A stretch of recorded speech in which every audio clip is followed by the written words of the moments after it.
नमस्कार दोस्तों, जीके संसार के एक नए और फ्रेश वीडियो में आप सभी का स्वागत है। आज के इस वीडियो में हम सब फिजिकल ज्योग्राफी यानी कि भौतिक भूगोल से जुड़े टॉप क्वेश्चंस कवर करने वाले हैं, जो कि आपके आगामी सभी प्रतियोगी परीक्षाओं के लिए महत्वपूर्ण रहेगा, जैसे BPSC, SSC, railway, teacher exam और वेरियस एग्जाम के लिए इंपॉर्टेंट होने वाला है। तो आप एंड देखिएगा और खुद से पहले इन प्रश्नों का उत्तर देने की कोशिश कीजिएगा और देखिए क्या इन आसान प्रश्नों को आप इजिली सॉल्व कर पाते हैं या नहीं। तो चलिए बिना देर के सेशन को स्टार्ट करते हैं। पहला क्वेश्चन है, वह ग्रह जो सूर्य की एक परिक्रमा करने में 88 दिन लेता है। ऑप्शन फर्स्ट बुध, ऑप्शन 2 शनि, ऑप्शन 3 बृहस्पति और ऑप्शन 4 शुक्र। आपको बताना है कि सूर्य की एक परिक्रमा करने में 88 दिन कौन सा ग्रह लेता है। तो राइट आंसर जो रहेगा वो रहेगा आपका ऑप्शन फर्स्ट यानी बुध। देखिए बुध जो है ये सूर्य के सबसे नजदीक का ग्रह है और अपनी कक्षा में सूर्य के चारों ओर एक चक्कर लगाने में इसे केवल 88 दिन का समय लगता है। शुक्र जो है इसे पृथ्वी का जुड़वा ग्रह माना जाता है, क्योंकि इसका आकार और जो आकृति है वो लगभग पृथ्वी के ही समान है। वहीं अगर हम बात करें शुक्र के बारे में, तो शुक्र ग्रह जो है सूर्य का एक चक्कर लगाने में 225 दिनों का समय लेता है। वहीं यहाँ पर जो ऑप्शन 2 में शनि है, तो शनि की अगर हम बात करें तो शनि जो है सूर्य का एक चक्कर करने में कितना समय लेता है, 29 साल का समय लेता है लगभग। और बृहस्पति एक चक्कर पूरा करने में सूर्य का लगभग 12 वर्ष लेता है। ठीक है, चलिए क्वेश्चन नंबर 2, ग्रहण के दौरान छाया का सबसे काला भाग होता है। जब ग्रहण होता है उस दौरान छाया का सबसे काला भाग क्या कहलाता है? कोरोना, उम्ब्रा, पेनम्ब्रा और ब्लैक होल। क्या कहलाता है भाई? तो जो भाग होता है वो उम्ब्रा कहलाता है। क्या कहलाता है? उम्ब्रा। ऑप्शन 2 करेक्ट रहेगा। देखिए उम्ब्रा को हम हिंदी में क्या कहते हैं? प्रीछाया। प्रीछाया जो है एक छाया का सबसे भीतरी और सबसे गहरा हिस्सा है, जहां प्रकाश स्रोत पूरी तरह से क्या हो जाता है? अवरुद्ध हो जाता है। और उम्ब्रा क्षेत्र में एक पर्यवेक्षक जो होता है वह पूर्ण ग्रहण का अनुभव करता है। प्रीछाया जो है इसको छाया गर्भ भी कह सकते हैं। याद रखिएगा, प्रीछाया यानी जो उम्ब्रा है इसे छाया गर्भ भी कहा जाता है। अगला प्रश्न है, सूर्य या चंद्र ग्रहण में पृथ्वी की छाया का क्षेत्र कितने भागों में विभाजित होता है? सूर्य ग्रहण हो या चंद्र ग्रहण हो, इसमें पृथ्वी की छाया का क्षेत्र जो है कितने भागों में विभाजित होता है? ऑप्शन फर्स्ट 5 भाग, ऑप्शन 2 4 भाग, ऑप्शन 3 2 भाग और ऑप्शन 4 3 भाग। अगर आप इस प्रश्न का सही उत्तर जानते हैं तो जल्दी से कमेंट करके बताइए। तो इस क्वेश्चन का करेक्ट आंसर जो रहेगा वो रहेगा आपका ऑप्शन 4 3 भाग। वह कौन कौन से 3 भाग है चलिए देख लेते हैं। देखिए अगर हम बात करें 3 भाग की, तो पहला जो होता है उम्ब्रा, जिसे हम प्री छाया बोलते हैं, ये पूर्ण छाया के क्षेत्र को उम्ब्रा कहा जाता है। ठीक है। वहीं अगर हम पेनम्ब्रा की बात करें जिसे उप छाया कहते हैं, तो बिखरे हुए छाये के क्षेत्र को क्या कहा जाता है? उप छाया यानी पेनम्ब्रा कहा जाता है। उसके बाद अगर हम यहाँ पे एक और चीज बताएं आपको, तो उप छाया में दर्शक क्या होता है? आंशिक ग्रहण का अनुभव करते हैं।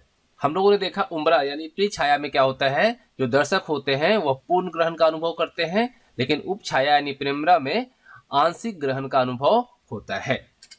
तीसरा आता है अटुम्ब्रा, जिसे अग्र छाया कहते हैं। अटुम्ब्रा किसी छाया का हल्का हिस्सा होता है जो छाया को प्रक्षेपित करने वाली वस्तु से एक निश्चित दूरी पर बनता है। तो आई विश आप सब यहाँ पे समझ गए होंगे। चलिए नेक्स्ट क्वेश्चन करते हैं। अगला प्रश्न है, मंगल की परिक्रमा करने वाले पहले एशियाई देश का नाम बताइए। Option first Japan, option 2 Pakistan, option 3 चीन और ऑप्शन 4 भारत। तो नो डाउट आप सबको इसका आंसर पता होगा। राइट आंसर होगा ऑप्शन 4 भारत। देखिए मंगल की परिक्रमा कक्षा में जाने वाला प्रथम एशियाई देश जो है वह भारत है, जबकि विश्व का चौथा देश भारत है। ठीक है, अगर विश्व में देखा जाए तो चौथा देश है। अमेरिका, सोवियत संघ और यूरोपीय अंतरिक्ष एजेंसी ने इसरो से पहले मंगल ग्रह की कक्षा में जाने में सफलता प्राप्त की थी।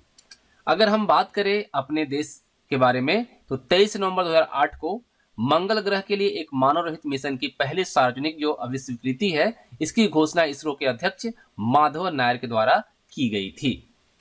और मंगलयान 5 नवंबर 2013 को मंगल ग्रह की परिक्रमा करने के लिए आंध्र प्रदेश के श्रीहरिकोटा स्थित सतीश धवन अंतरिक्ष केंद्र से ध्रुवीय उपग्रह प्रक्षेपण यान यानी PSLV C-25 के द्वारा सफलतापूर्वक छोड़ा गया था। तो यहाँ पे याद रखना है कि मंगलयान कहाँ से प्रक्षेपित किया गया था, तो श्रीहरिकोटा के सतीश धवन अंतरिक्ष केंद्र से किया गया था, और किससे? PSLV C-25 के द्वारा। और 24 सितंबर 2014 को मंगल पर पहुंचने के साथ ही भारत विश्व में अपने प्रथम प्रयास में ही सफल होने वाला पहला देश बना। आपको यहाँ पे दो चीजों को नोट करनी है कि अगर पूछा जाए एशिया में पहला देश जो कि मंगल की परिक्रमा यानी मंगल ग्रह पे पहुंचा तो है भारत, और अगर विश्व में पूछा जाए तो चौथे नंबर पे है, लेकिन पहले प्रयास में ऐसा करने वाला हमारा देश भारत है। अगला प्रश्न है, सूर्य भूमध्य रेखा पर लंबवत कब चमकता है?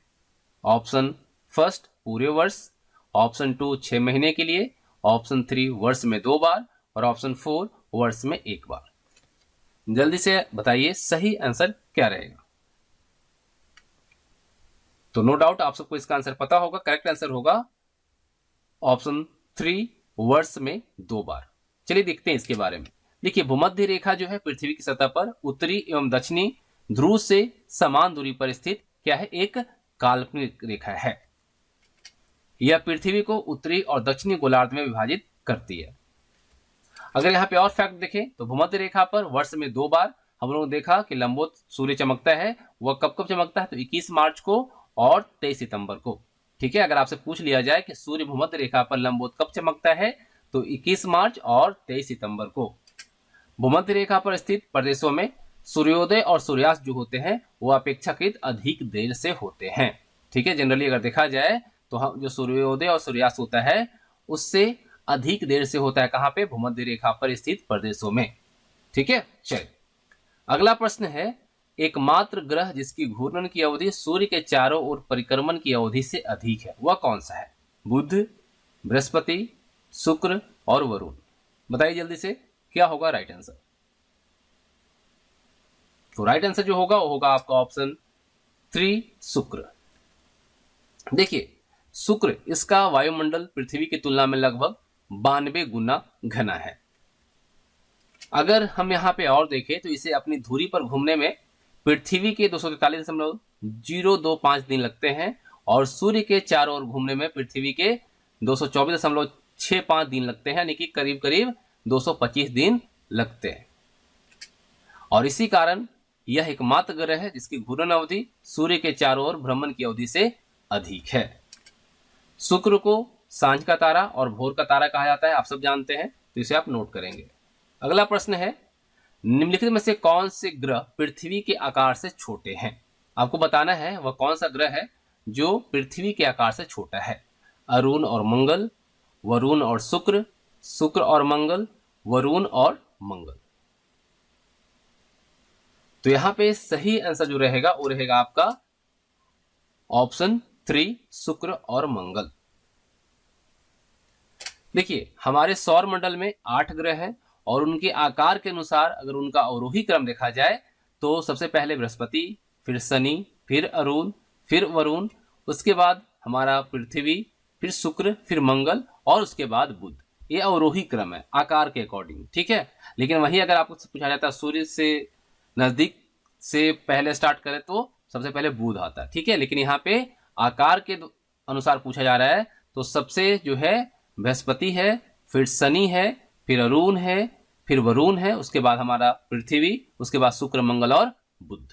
ठीक है, सूर्य से दूरी के अनुसार अगर देखें, ये तो हम लोगों ने देखा आकार के अकॉर्डिंग। अगर हम सूर्य से दूरी के अनुसार देखें तो सबसे पहले बुध आएगा, फिर शुक्र, उसके बाद पृथ्वी, उसके बाद मंगल, उसके बाद बृहस्पति, फिर शनि, यूरेनस और नेपच्यून। ठीक है, अगर आपसे पूछ लिया जाए तो याद रखना है आपको दोनों चीजों को। अगर आकार के अनुसार पूछा जाए तो सबसे बड़ा जो है बृहस्पति है और सूर्य से नजदीक सबसे जो है वो बुध है। ठीक है, इस चीज को आप याद रखेंगे। और सूर्य से सबसे नजदीक हम लोगों ने देखा बुध ग्रह है और सबसे दूर जो है वह कौन सा है? वरुण ग्रह है। क्लियर?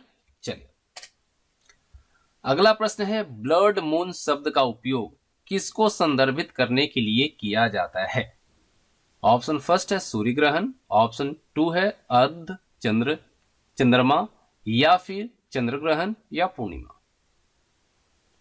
ब्लड मून, तो यहां पे सही आंसर जो रहेगा वो आपका ऑप्शन थर्ड होगा, चंद्र ग्रहण। देखिए, ब्लड मून शब्द का जो उपयोग है यह चंद्र ग्रहण को संदर्भित करने के लिए किया जाता है। क्यों? क्योंकि चंद्रमा पूर्ण ग्रहण होने पर कैसा दिखाई देता है? लाल रंग का दिखाई देता है, लाल रंग का हो जाता है, इसीलिए इसे ब्लड मून कहा जाता है। और चंद्र ग्रहण तब होता है जब चंद्रमा पृथ्वी की प्रछाया से होकर निकलता है और सूर्य के प्रत्यक्ष प्रकाश को अवरुद्ध करता है। क्लियर? वहीं अगर आपसे पूछा जाए सूर्य ग्रहण, तो सूर्य ग्रहण तब होता है जब नया चांद का मतलब अमावस्या, ठीक है, अमावस्या पृथ्वी और शुक्र के सूर्य के बीच आता है। ठीक है, सूर्य ग्रहण कब होता है? जब नया चांद पृथ्वी और सूर्य के बीच आता है और इस प्रकार सूर्य की किरणें अवरुद्ध हो जाती है, तो इसे हम सूर्य ग्रहण कहते हैं। तो यहां से क्लियर हो गया होगा। चलिए, अगला प्रश्न है, ओरियन तारामंडल का दूसरा नाम क्या है? पाइपर, हंटर, फाइटर या प्रीडेटर? बताइए, ओरियन तारामंडल का दूसरा नाम क्या है? तो करेक्ट आंसर जो रहेगा वो रहेगा आपका ऑप्शन 2, हंटर। ओरियन तारामंडल रात के आकाश में सबसे चमकीला और सबसे प्रसिद्ध ज्ञात नक्षत्रों में से एक है। यह खगोलीय विषुवत वृत्त पर स्थित है। प्राचीन काल से ओरियन को जाना जाता है और तारामंडल को हंटर के रूप में भी जाना जाता है, क्योंकि यह एक ग्रीक पौराणिक कथा से जुड़ा है। यह पौराणिक हंटर ओरियन का प्रतिनिधित्व करता है, जो अक्सर वृषभ यानी कि बैल के प्रभार का सामना करने के साथ ही तारे के नक्शे में चित्रित किया जाता है।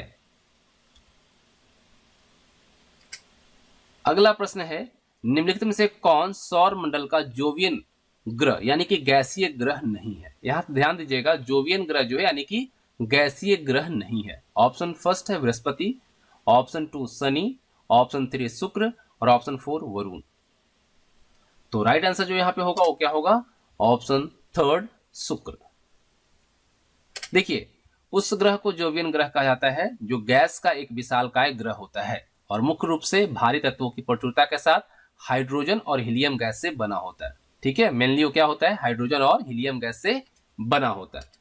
पृथ्वी क्या है? एक स्थलीय ग्रह है, न कि जोवियन ग्रह। याद रखना आपको, पृथ्वी अगर पूछ लिया जाए आपसे कि जोवियन ग्रह है या नहीं है, तो नहीं है, क्योंकि यह एक स्थलीय ग्रह है। और हमारे सौर मंडल के भीतर 4 जोवियन ग्रह हैं। ठीक है, अगर आपसे पूछ लिया जाए कितने जोवियन ग्रह हैं, तो 4 हैं। कौन कौन से? बृहस्पति, शनि, अरुण और वरुण। ये 4 जो है क्या है? गैसीय ग्रह यानी कि जोवियन ग्रह हैं। तो उम्मीद करता हूं आप सबको वीडियो पसंद आई होगी और आप लोगों ने एंजॉय भी किया होगा। तो अगर आप लोगों ने सेशन को सच में एंजॉय किया तो वीडियो को लाइक और अपने फ्रेंड के साथ शेयर करना बिल्कुल मत भूलिएगा। और साथ ही साथ अगर आप हमारे चैनल पर नए आए हैं तो चैनल को सब्सक्राइब कर ऑल नोटिफिकेशन जरूर ऑन कर लीजिएगा। धन्यवाद।